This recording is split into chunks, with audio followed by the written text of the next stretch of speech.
ഈ കലോത്സവങ്ങൾ നമ്മുടെ സമൂഹത്തിന് ഒരു വിപത്തായി മാറുന്ന കാലത്തിലാണ് നാം ജീവിക്കുന്നത്.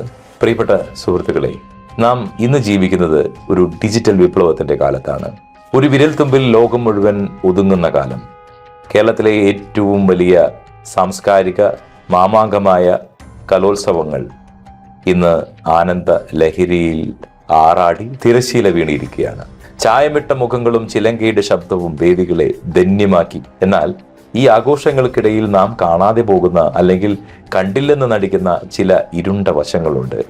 കലയെ സ്നേഹിക്കുന്നവരെക്കാൾ ഇന്ന് കലോത്സവ വേദികളിൽ നിറയുന്നത് ക്യാമറ കണ്ണുകളുമായി എത്തുന്ന സോഷ്യൽ മീഡിയ വേട്ടക്കാരാണ്.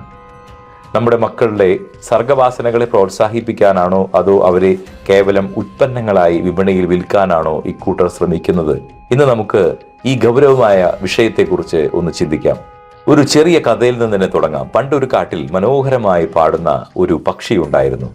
അതിന്റെ പാട്ട് കേൾക്കുവാൻ എല്ലാവർക്കും ഇഷ്ടമായിരുന്നു. ഒരു ദിവസം ഒരു വേടൻ ആ പക്ഷിയെ പിടികൂടി.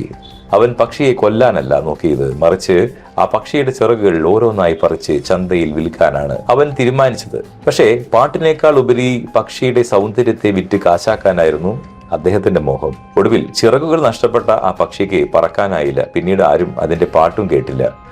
ഇന്ന് നമ്മുടെ കലോത്സവ വേദികളിലെ കുട്ടികളുടെ അവസ്ഥയും ഇതുതന്നെയാണ്.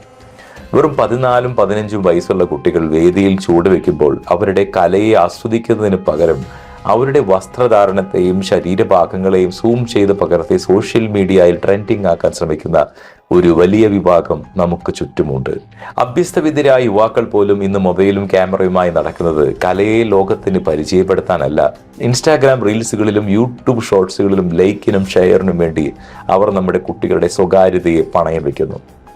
നാടോടി നൃത്തം പോലെയുള്ള ഇനങ്ങളിൽ കുട്ടികൾ ചുവടുവെക്കുമ്പോൾ അബദ്ധത്തിലെങ്ങാനും സംഭവിക്കുന്ന വസ്ത്രധാരണത്തിലെ പാളിച്ചകൾ പോലും ഒപ്പിയെടുത്ത് അശ്ലീല ചുവയുള്ള തലക്കെട്ടുകളോടെ പ്രചരിക്കുന്നു. അവർ അവിടെ കാണുന്നത് നൃത്തമല്ല, മറിച്ച് ആ പിഞ്ചു കുട്ടികളുടെ ശരീരമാണ്.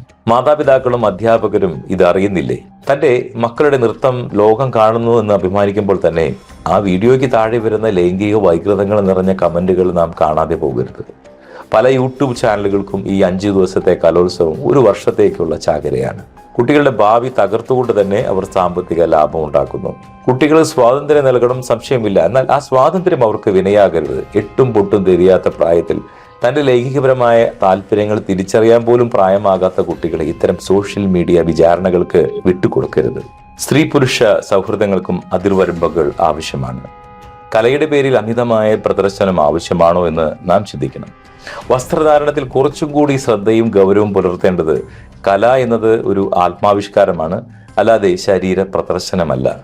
നമ്മുടെ മക്കളെ ട്രെൻഡിങ് ആക്കാൻ വിട്ടുകൊടുക്കുന്നതിന് മുമ്പ് അത് അവരുടെ മാനസികാരോഗ്യത്തെയും ഭാവിയെയും എങ്ങനെ ബാധിക്കുന്നു എന്ന് ഓരോ രക്ഷിതാവും ചിന്തിക്കേണ്ട കാലമാണ്. പ്രിയപ്പെട്ട മാതാപിതാക്കളെ, അധ്യാപകരെ, നമ്മുടെ മക്കൾ നാളെയുടെ വാഗ്ദാനങ്ങളാണ്. കലോത്സവങ്ങൾ അവരുടെ ആത്മവിശ്വാസം വളർത്തുവാനുള്ള വേദികളാകണം. അതിൽ ഒരു തർക്കവുമില്ല. കമ്പോളത്തിലെ വിൽപ്പന ചരക്കാക്കാൻ അവരെ വിട്ടുകൊടുക്കരുത് എന്നാണ് എൻ്റെ ഒരു എളിയ ആവശ്യം. സോഷ്യൽ മീഡിയയിൽ മക്കളുടെ ചിത്രങ്ങളും വീഡിയോകളും പങ്കുവയ്ക്കുമ്പോൾ അതിൻ്റെ പ്രത്യാഘാതങ്ങൾ മനസ്സിലാക്കാതെ നിങ്ങൾ ചെയ്യരുത്. കുട്ടികൾക്ക് ഗുഡ് ടച്ച് ബാഡ് ടച്ച് എന്നപോലെ തന്നെ ഡിജിറ്റൽ ലോകത്തെ ചതിക്കുഴികളെക്കുറിച്ചും പറഞ്ഞു കൊടുക്കേണ്ട ഒരു ധാർമ്മികമായ ഉത്തരവാദിത്വം മാതാപിതാക്കൾക്കും ടീച്ചേഴ്സിനുമുണ്ട്. അന്തസ്സ് നിലനിർത്തുക, കലയെ അതിൻ്റെ പരിശുദ്ധിയിൽ തന്നെ നിലനിർത്തുക. വിപണിയുടെ താല്പര്യങ്ങളനുസരിച്ച് കുട്ടികളെ വസ്ത്രധാരണത്തിലോ പ്രകടനത്തിലോ മാറ്റം വരുത്താതിരിക്കുക. മനുഷ്യന്റെ അസ്തിത്വം നഷ്ടപ്പെടാതെ സ്വന്തം വ്യക്തിത്വം കാത്തു സൂക്ഷിച്ചുകൊണ്ട് വളരാൻ നമ്മുടെ മക്കളെ പഠിപ്പിക്കാം.